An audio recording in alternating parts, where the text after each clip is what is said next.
भूमनपुर नामक एक गांव में राजू नामक एक धोबी और उसकी बेटी रेखा रहते थे। हर रोज वो दोनों गांव के लोगों के कपड़े को धोने नदी के किनारे जाते थे। वहाँ वो कपड़े धो के सुखाते थे और तब सूखे हुए कपड़ों को उनके घर ले जाते थे। राजू उन कपड़ों को इस्त्री करता था और रेखा इस्त्री किए हुए कपड़ों को तय करती थी। तब जिनको जो कपड़े लौटाना है उन्हें अलग अलग जमा करती थी। ऐसे हर दिन वो मेहनत करके पैसे कमाते थे और ऐसे ही कुछ दिन बीत जाते हैं। एक दिन नदी के किनारे जब राजू अपनी बेटी के साथ कपड़े धो रहा था तब एक भूत उन्हें देखना शुरू करती है।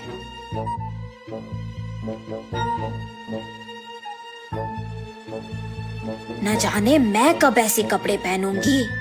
ऐसे उन कपड़ों के पास जाकर उन्हें पकड़ने की कोशिश करती है, लेकिन उन्हें पकड़ नहीं पाती है। तब क्या मैं इस कारण इन कपड़ों को पकड़ नहीं पा रही हूँ कि मैं एक भूत हूँ? ऐसे सोचकर राजू की बेटी रेखा की ओर देखती है। बिना कुछ सोचे समझे उसके अंदर घुस जाती है। घुसने के तुरंत बाद लाल लहंगा और जैकेट मौजूद जगह को भाग के जाती है और हाथों में कपड़ों को पकड़ के बहुत खुश हो जाती है। बेटी को ऐसे अजीब तरह से पेश आते देख राजू कहता है, हाँ क्या हुआ तुम्हें रेखा, वहाँ खड़ी हो, बहुत सारा काम है, चलो। लेकिन रेखा में भूत घुसने के कारण वो कुछ नहीं कहती है। तब राजू उसके पास जाता है। रेखा गुस्से से अपनी पिता की ओर बड़ी आंखों से और लंबी नाखून के साथ देखती है। उसे ऐसे देख उसके पिता डर जाते हैं। पापा, मुझे ये अच्छा लगा है और मैं यही पहनूंगी, ऐसे कह के वहाँ से चली जाती है। रेखा को ऐसे देख उसके पिता डर डर के घर धीरे से सारे कपड़े लेके पहुँचते हैं। तब तक रेखा वहाँ उसको जो कपड़े पसंद आए वो सारे पहन के तैयार होती है। अपने आप को वो सुंदर कपड़े पहने हुए आईने में देख बहुत खुश हो जाती है। हम सबको वो दिखने में रेखा थी, मगर उसको उसकी असली रूप एक भूत के ही रूप में दिखती थी। और ऐसे ही हर रोज आए हुए कपड़ों में अपने पसंदीदा कपड़े चुनकर उन्हें पहन के तैयार होके अपने आप को आईने में देख खुश होती थी। दिन प्रतिदिन उसका तैयार होने की चाहत बढ़ती जाती है।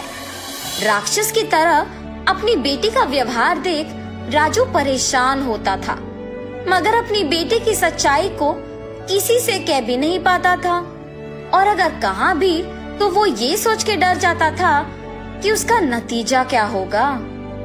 एक दिन जब गांव के जमींदार राजू को धोने के लिए कपड़े लेने के लिए बुलाते हैं तो राजू वहाँ जाता है। कपड़े लेके जब राजू वापस घर पहुँचता है तो सारे कपड़े बाहर निकालता है। तब रेखा उन कपड़ों के पास आके उसमें पीले रंग लहंगा और लाल जैकेट लेके वहाँ से चली जाती है। जब राजू को कपड़े लौटाने का समय आया तो वो देखता है कि उसमें पीली लहंगा और लाल जैकेट नहीं है। तब वो सोचता है कि जरूर ये रेखा के ही पास होगा। रेखा के कमरे में जाके देखने पर वो उन्हीं कपड़ों में तैयार होके आईने के सामने खड़े होके अपने आप को देखते ही रहती है।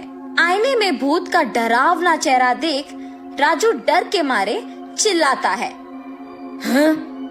तुम यहाँ क्या कर रहे हो? राजू उसके ऐसे पूछने पर कांपते हुए कहता है, अम्मा, आपने जो कपड़े पहना है वो जमींदार के बेटी की है।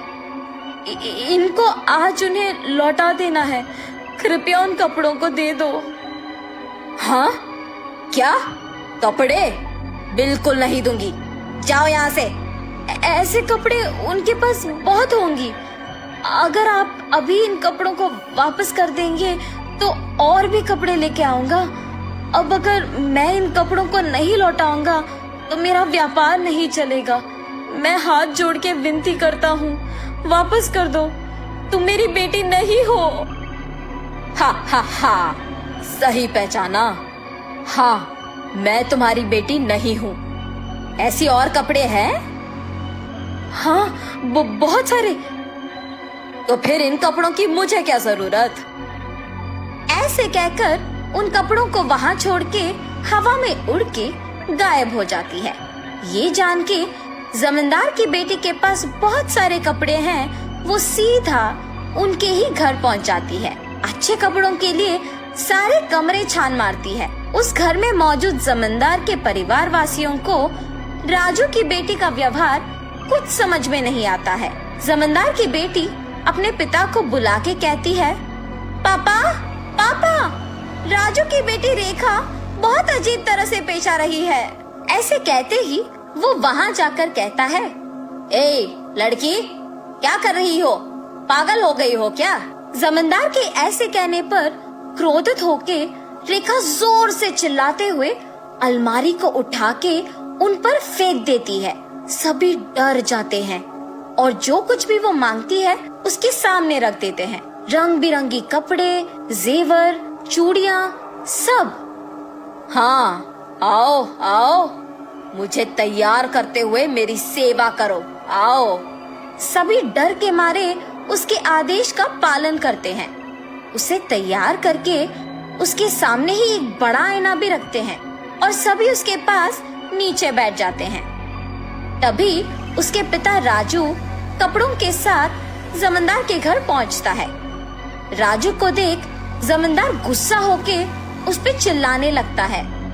वो देख रेखा उसकी शक्तियों का उपयोग करके जमींदार को नीचे गिराती है। क्रोध में पागल होकर सारा सामान जोर जोर से नीचे गिराती रहती है। वहाँ मौजूद सभी को एकदम डरा देती है। एक स्वामी जी ये सब नहीं देख पाते हैं और जमींदार के घर पहुँच जाते हैं। सीधा रेखा के पास जाकर उस पे गंगा जल डालते हैं। कुछ मंत्रों का प्रयोग करके रेखा से उस भूत को बाहर लाके उसे एक बोतल में बंद कर देते हैं। भगवान के रूप में आकर आपने मेरी बेटी को बचाया। उस स्वामी जी का धन्यवाद करके जमींदार से भी माफी मांगकर वहाँ से चले जाता है।